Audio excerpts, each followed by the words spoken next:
سمجھے بہت غور سے ہو، ٹھیک ہے؟ اب جب اتنی نیتیں خالص ہوتی ہے تو رشتے کیسے پاکیزہ ہوتے ہیں، تو نسلیں بڑی پاکیزہ ہوتی ہیں۔ 6 سال کا بچہ، 6 سال، میری بہنوں سننا، آواز تو پہنچ جائے گا، نہیں تو میسج پہنچ جائے گا، چیخ کے بولوں گا تو یہاں تک کی آوازیں محروم ہو جائیں گے۔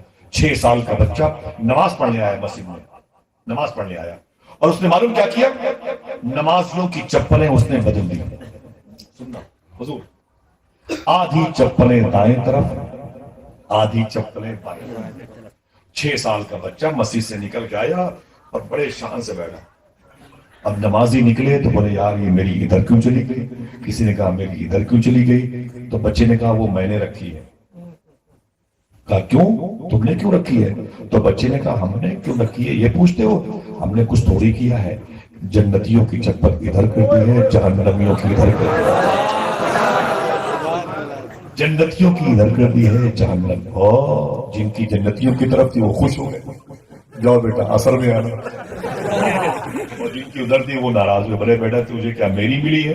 بولے میری ہوتی تیری مجھے کیا مطلب، ادھر میں نے جہنمیوں کی کر رکھی ہے۔ بہر بات اثر میں پھر آیا، وہ پھر دائیں بائیں کیا، پھر وہ بوال بچا، پھر مغرب میں پھر دائیں بائیں کیا، پھر بوال، عشاء میں آیا پھر اس نے دائیں بائیں کیا۔ اور لوگ بولے یار تو میری چپل کے پیچھے پڑ گیا ہے، ارے میری چپل ادھر کیوں رکھتا ہے، کبھی تو ادھر رکھ دے۔ تو بچے نے کہا ادھر کیوں رکھ دوں جب وہ جہنمی کی چپل ہے؟ تو وہ 2-3 دن سلسلہ چلا تو لوگوں نے امام صاحب سے شکایت کر دی، یہ بچہ کسی دن شہر میں آگ لگوائے گا، میری چپل کو جہنمیوں کی طرف کہہ کے بائیں طرف رکھتا ہے۔ ایک صاحب نے کہا دقت کیا یار؟ بولے یار دقت نہیں، وہ اس کی وجہ سے خلفشار مچے گا۔ بولے میری تو دائیں طرف رکھتا ہے۔ امام صاحب نے کہا بیٹھو، لڑائی دنگا مت کرو، بیٹھو، سننا صاحب۔ امام صاحب نے کیا کہا؟ کل دوپہر میں ظہر کی نماز کے بعد شہر کے بہت بڑے پیسے والے آدمی، ان کے پاس ان کے ہاں دعوت ہے شہر کے لوگوں کی، مجھے بھی دعوت دی ہے لیکن میں تو مجبور ہوں، میرے ساتھ کام ہے، اگر تم لوگ جانا تو اس بچے کو بھی لیتے جانا، اس بچے کو بھی لیتے جانا۔ بولے ٹھیک ہے، جائے تو نہ جائے تو، کھائے تو نہ کھائے تو بتانا، اور ٹھیک ہے۔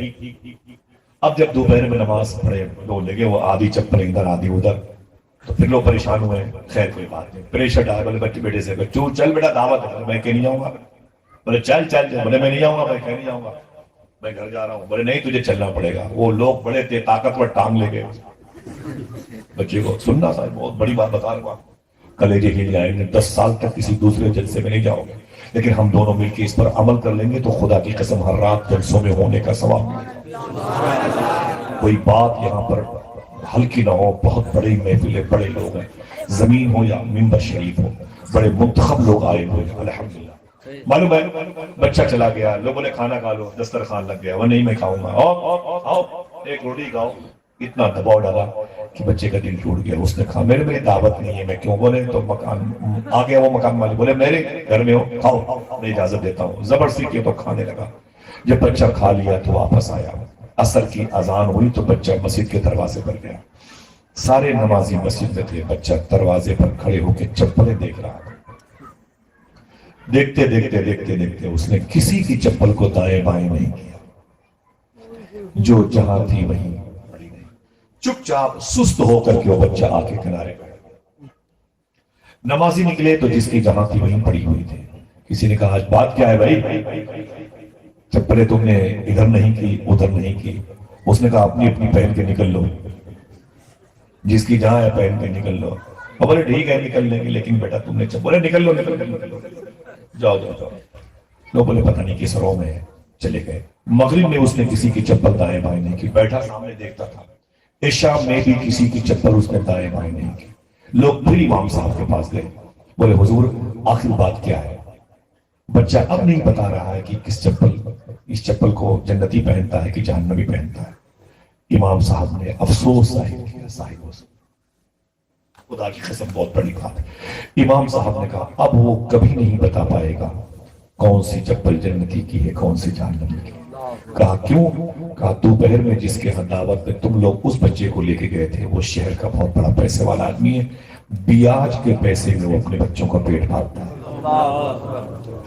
ایک دن زبردستی اس بچے کو حرام کھلا دیا گیا. وہ دل کے اندر وہ نور جو تھا، جو نور بتا دیتا تھا اس چپل پر جہنمی کے تلوے کے نشان ہے کہ جنتی کے، اس کی چمک سے اور اس کی بدبو سے وہ پہچان لیتا تھا. اب وہ نور اس کے دل سے اللہ نے چھین لیا، اب کبھی نہیں بتا پائے گا. صاحب و سوچنے کی بات ہے. ایک دن پریشر کے ساتھ اگر کھانے کا حرام موقع ملا، پریشر کے ساتھ، جبر کے ساتھ، تب اتنا عظیم نور چھن گیا. ہم تو اس پر احتیاط ہی نہیں کرتے. بات صحیح ہے؟ نعرہ لگانے کیا تھا؟ میری بات مانے، ہم اس پر احتیاط نہیں کرتے.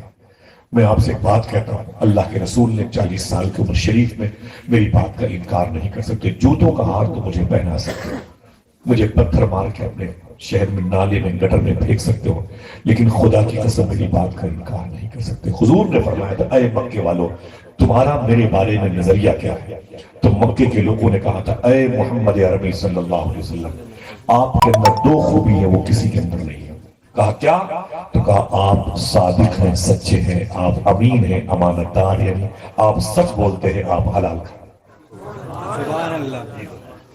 ازبر ہے، پوچھ لو ان سے. پوچھا گیا امام صاحب سے، یہ بچہ ایک دن بھی آج کھول کے ہاں کھانا کھایا تو وہ دل سے وہ نور چلا گیا. وہ نور اس کے اندر آیا کیسے تھا؟ وہ نور اس کے اندر آیا کیسے تھا کہ جس کے بیس پر یہ بچہ بتا دیتا تھا یہ چپل جنتی کی ہے، جہنمی کی ہے. میری بہن سننا. تو امام صاحب نے کہا بات یہ ہے کہ اس کی ماں نے جب اسے پیدا کیا تھا تو لوگ لوریاں گانے کے لیتے ہیں، اس کی ماں نے اسے درود کے سائے میں پال رکھا. سوکھی روٹیاں کھاتی تھی لیکن حلال کھاتی، اور اپنے پستان کے دودھ کو اتنا پاک اور طیب اور طاہر رکھا کہ اس کا بیٹا جیسے جیسے بڑا ہوتا گیا، دل کا نور بھی بڑا ہوتا گیا، چپلوں کو دیکھ کے پہچان لیتا تھا کہ یہ جہنمی کی ہے کہ جہنمی. اللہ اکبر. اللہ اگر پرورش کرنے والی یہ گود جو پیچھے میری بہن، میری ماں، میری بیٹی کی صورت میں موجود ہے، خدا کی قسم اگر پاک ہو جائے تو نسلیں خود بخود پاک ہو جائے. پھر آپ کہو گے اللہ ہمیں سیدھے راستے پر چلا، تو دل سے آواز آئے گی بے فضل ہی تعالیٰ سیدھے راستے پر چل بھی رہا ہوں. اور دعا بھی وعدہ کرو انشاءاللہ. آپ کی ذمہ داری بنتی ہے. امام صاحب آپ کے پیچھے پیچھے نہیں جائیں گے، پیر صاحب آپ کے پیچھے پیچھے نہیں جائیں گے. میں کتوں سے بدتر انسان بار بار نہیں آؤں گا، لیکن صاحبوں ان باتوں کو یاد رکھیے گا انشاءاللہ.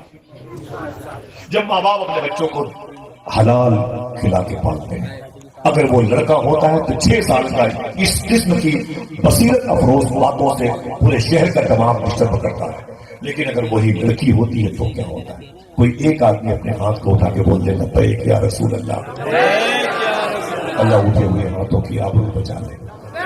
اس آواز کا جو ثواب ہے قریب کی قبرستان کے مرحومین کو اللہ نظر فرما دے.